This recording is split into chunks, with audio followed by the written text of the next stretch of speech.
What will we do, baby, without us? Sha-la-la-la. What's up, my people? This is ShowBizz, the adult. All right, man, look. Yep, I see you.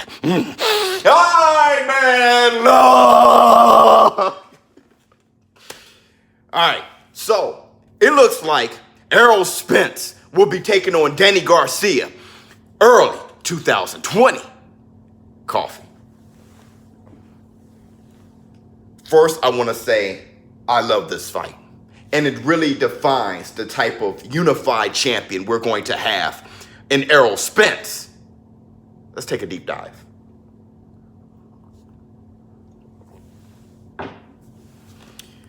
So, Danny Garcia, he jumps in the ring after Errol Spence beats Shawn Porter. Now, he jumped in the ring. He calls out Errol Spence. Errol Spence is smiling because I think he saw it coming. Because Shawn Porter, he jumped in the ring against Danny Garcia. Errol Spence, he jumped in the ring against Shawn Porter. I think Keith Thurman jumped in the ring against Danny Garcia. And they had their argument. So with Errol Spence being in the situation he's in, I remember him even calling over Manny Pacquiao. Now, Danny Garcia, that seems to be the way fights are made now. Don't get it twisted. Danny Garcia, him jumping in the ring was no surprise to Al Heyman. I think it was a setup. So it looks like that's the fight that's going to take place early next year. I want to say this, though.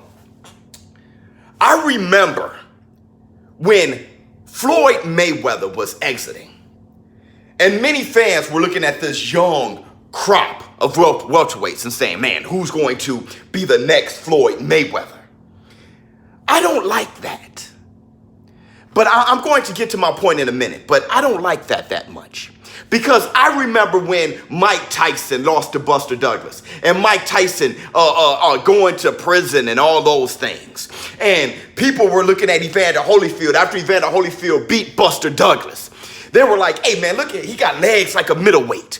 He has a thin waist. He's no heavyweight champion. A heavyweight champion looks like Mike Tyson. After Holyfield beat Buster Douglas, he took on George Foreman.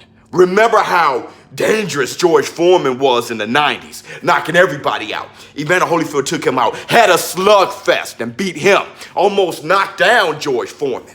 People were like, Mike Tyson would have destroyed George Foreman. That's no heavyweight champion. Bring back Mike Tyson. After that, Evander Holyfield took on smoking Burt Cooper, and rest in peace to Burt Cooper. After he had that slugfest, Burt Cooper even knocked down Evander Holyfield. That slugfest was extremely entertaining. The fans said Mike Tyson would have knocked him out. After that, Evander Holyfield took on Larry Holmes, and then he fought Riddick Bowe. And it wasn't until then that slugfest with Riddick Bowe, that crazy all-time war with Riddick Bowe, people said Evander Holyfield was something else. The casuals started to look at Evander Holyfield and said, man, he put on a great performance. This little guy took on this big guy who was extremely skillful, and he put on a great performance. But the problem with that is you were missing the other slugfest. You underappreciated the other slugfest. Evander Holyfield was taking on all these guys, looking extremely vulnerable, looking like a warrior, but he didn't look like Mike Tyson. Back to my point. Errol Spence being a unified welterweight champion, taking on Danny Garcia, he looked extremely vulnerable against Shawn Porter. People are looking at that and just not really appreciate, they're underappreciating that fight that we had, like a fight of the year candidate with Shawn Porter and Errol Spence. Floyd Mayweather, he would have smoked Porter. Floyd Mayweather, he would have smoked Danny Garcia, but Errol Spence, he's different. We're going to have wars with this guy. He's going to look vulnerable. He's not going to look dominant, undefeated, the way Floyd Mayweather did. I think Errol Spence is going to have a loss in his career, the way he fights. But it makes for more fan-friendly fights. I think we need to not underappreciate what's going on here. In this fight with Danny Garcia, this is going to be another war. Why? I quote Keith Thurman when Keith Thurman said, Shawn Porter, that was a rough fight, but Danny Garcia, he hits harder. Danny Garcia, he's more technical. Errol Spence, I'm sure he's going to approach the Danny Garcia fight differently than he approached Shawn Porter and Mikey Garcia. Why? Because I understand people look at the last fight and think that's who you are. The Errol Spence that fought Mikey Garcia, that boxed circles around Mikey Garcia, isn't the one that took it to Shawn Porter. Why? You gotta take it to Shawn Porter. If you call yourself bouncing around and retreating and trying to fight with Shawn Porter, he's just gonna run you over. You gotta stand your ground. Even Keith Thurman slugfest with Shawn Porter. You got to.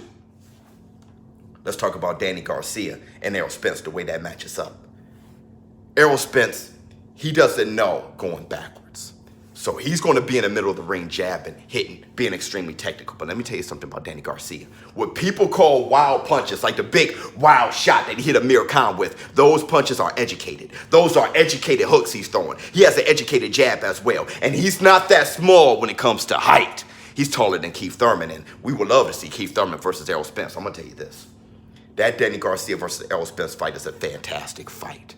Now, I know some of you guys may see that fight as an eye roll. He's not fighting Manny Pacquiao next. Manny Pacquiao, he has a date with Mikey Garcia that he's trying to negotiate. And that makes sense. He just got out of a crazy training camp to fight Keith Thurman, and that was a split decision. Mikey Garcia, one hell of a fighter, too.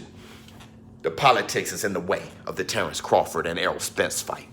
I do like the fact that Errol Spence is taking on Danny Garcia and he doesn't have a belt. That describes and kind of reflects the type of champion that we have right now in Errol Spence. And I really admire that. I really like that because there are fights that a lot of people feel that Floyd Mayweather left on the table. Floyd Mayweather didn't take the Margarito fight. He didn't have the Paul Williams fights. Those guys weren't big enough. They weren't holding the hardware.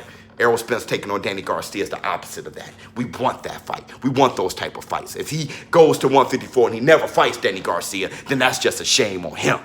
Let's talk about Danny Garcia a little bit. Danny Garcia, he has 2 losses. He lost against Keith Thurman, which, did he? And he lost against Shawn Porter, which I think Shawn Porter really edged him out. And real quick, side note, to talk about taking on guys, the other guys, I have to give credit to Shawn Porter for taking on guys like Ugas, a dangerous fighter. But back to Danny Garcia. He had that fight with Shawn Porter. I think he lost that fight. Good fight, though. Danny Garcia, he jumped in the ring against Errol Spence, and he looked strangely confident. It gave me chills. Why did it give me chills? Because I remember when Lucas Matisse TKO'd Lamont Peterson. And in that fight, when Lucas Matisse was looking extremely dangerous, when they showed the crowd and showed Danny Garcia, he jumped up and he was patting himself on the chest and he was saying #1. And he looks like he's going to be the next opponent for Lucas Matisse. And after that sensational performance, Danny Garcia, his optimism and his confidence grew. He saw something. When he looked at that Errol Spence that fought Shawn Porter, he jumped in the ring with a different kind of confidence, did he? He saw something. I think Danny Garcia feels that he can hit Errol Spence. And he feels when he hit Errol Spence's legs may get a little noodly.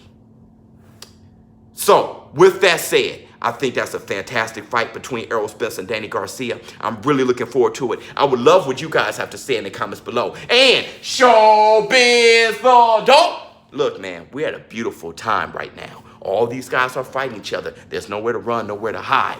And I think politics, if we can boot that right out the window so we can have the Terrence Crawford versus Errol Spence fight in 2020, that'd be fantastic too.